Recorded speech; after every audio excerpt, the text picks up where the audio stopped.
L'entendement simple que nous avons de l'agriculture quand on l'évoque, c'est en fait la culture du sol. C'est en fait c'est des travaux d'aménagement du milieu naturel pour pouvoir produire des animaux et des végétaux qui sont utiles à l'homme. Il y a l'agriculture en général, comme nous l'avons dit tout de suite, l'arboriculture, les pépinières, l'élevage, la pisciculture, polyculture, etc. Vous savez, quand on parle de l'eau, l'agriculture et l'agro-business sont de gros consommateurs en termes d'énergie et d'eau. Quand on parle d'agriculture, c'est 80% d'eau consommée. Donc la saison des pluies, c'est le moment où il y a assez d'eau pour pouvoir nourrir les plants, pour pouvoir les faire pousser, pour pouvoir les faire fleurir, pour pouvoir également les fertiliser en termes d'engrais organiques. Aussi, c'est au moment où ça nettoie tout, en fait, au niveau de la terre. Il n'y a pas d'avantage sans inconvénient. Parfois, c'est la balance qui fait la différence.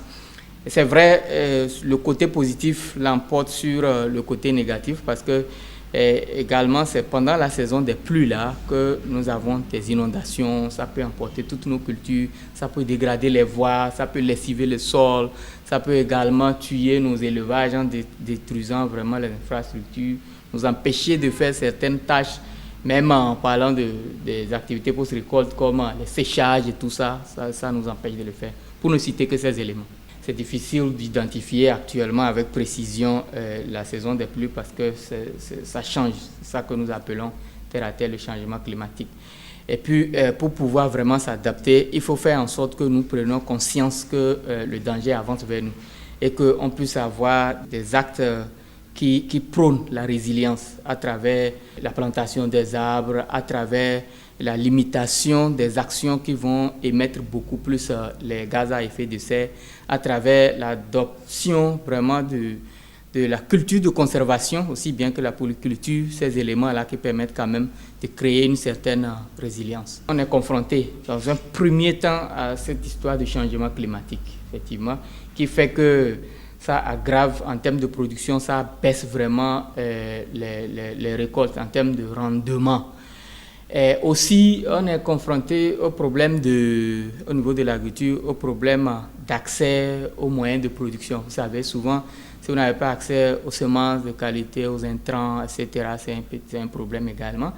Nous sommes confrontés aussi aux petites exploitations familiales. Vous voyez, il faut diversifier les exploitations, faire en sorte que ça puisse être également rentable. Et puis, la transformation des produits issus de l'agriculture pour ajouter de la plus-value. Parce qu'à chaque fois que nous exportons les matières premières, c'est que nous sommes en train d'exporter la richesse et importer la pauvreté. Les climats difficiles, pour moi, ça rejoint un peu comme nous avons dit tout à l'heure en termes d'adaptation, parce que, vous savez, il y a des moments où difficilement vous arrivez à trouver, par exemple, vous attendez de l'eau. On se dit que, bon, la pluie, à ce moment précis-là, je devais avoir déjà la pluie, ceci, cela, ça devait déjà faire frais, il devait faire ceci, mais c'est troublé complètement, on n'arrive pas à s'en sortir. Ce qui implique qu'on fait en sorte qu'en dehors des reboisements, pour essayer de créer des microclimats qui vont nous permettre de produire, également penser au système d'irrigation, c'est-à-dire avec le recyclage des eaux usées, certaines eaux que nous pensons être usées, les recycler, faire en sorte que